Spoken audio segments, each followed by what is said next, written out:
અમેરિકામાં ઇમિગ્રેશનની સમસ્યા દિવસે ને દિવસે વકરી રહી છે અને આ વર્ષે યોજાનારી ચૂંટણીમાં આ એક મહત્વનો અને મોટો મુદ્દો છે. ઇલીગલ ઇમિગ્રેશન સામે રોષ હોય તેવા અમેરિકનોની સંખ્યા ઘણી મોટી છે અને તેથી જ સરકાર પર તેને નિયંત્રણ લાવવાનું દબાણ છે. જોકે હાલમાં અમેરિકાના 15 રાજ્યોએ માઇગ્રન્ટ્સને ઇલીગલી હેલ્થ કવરેજ મેળવવામાં મદદ કરવાના બાઇડનના પ્રયાસને બ્લોક કરવા માટે દાવો કર્યો છે. બાઇડન એડમિનિસ્ટ્રેશન એક નિયમ લાવવા જઈ રહી છે જે બાળક તરીકે ઇલીગલી અમેરિકા આવેલા 1 લાખ ઇમિગ્રન્ટ્સને આગામી વર્ષે federal affordable care act health insurance આપવાની મંજૂરી આપશે. જોકે આ નિયમનો વિરોધ કરવામાં આવી રહ્યો છે અને તેના કારણે 15 રાજ્યોએ બાઇડન એડમિનિસ્ટ્રેશન સામે ફેડરલ લોસૂટ દાખલ કર્યો છે.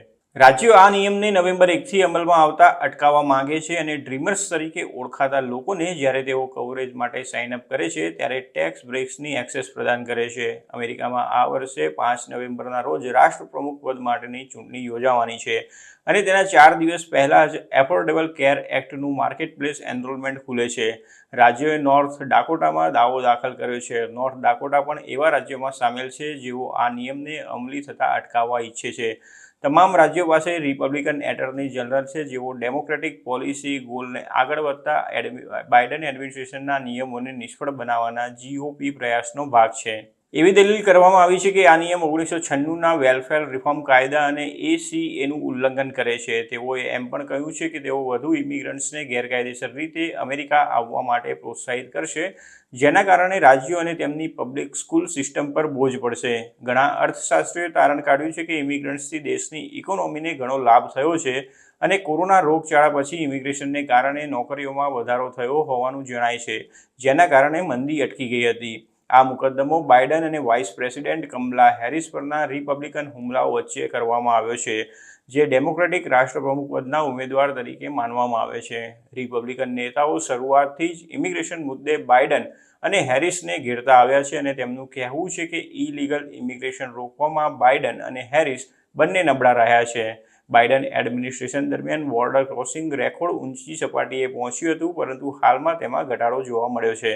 કેન્સાસ એટર્ની જનરલ ક્રિસ કોબાસે જણાવ્યું છે કે ઇલીગલ એલિયન્સને આપણે દેશમાં ફ્રી પાસ મળવો જોઈએ નહીં. તેઓ જ્યારે અહીં આવે છે ત્યારે તેમને ટેક્સ પેયરના લાભો મળવા જોઈએ નહીં અને બાઇડન હેરિસ એડમિનિસ્ટ્રેશનને ફેડરલ લોનું ઉલ્લંઘન કરવા બદલ ફ્રી પાસ મળવો જોઈએ નહીં. કોબાસ ઇમિગ્રેશનના કટ્ટર વિરોધી છે અને તેમણે 2 દાયકા પહેલાં અમેરિકામાં ઇલીગલી રહેતા ઇમિગ્રન્ટ્સ પર કડક નિયંત્રણો લાવવા માટે વિનંતી કરીને પોતાની નેશનલ પ્રોફાઇલ બનાવવાની શરૂઆત કરી હતી.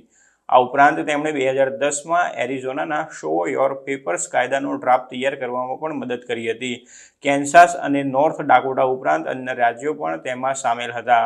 મુકદ્દમામાં Alabama, Idaho, Indiana, Iowa, Missouri, Montana, Nebraska, New Hampshire, Ohio, South Carolina, South Dakota, Tennessee અને વર્જિનિયાનો સમાવેશ થાય છે.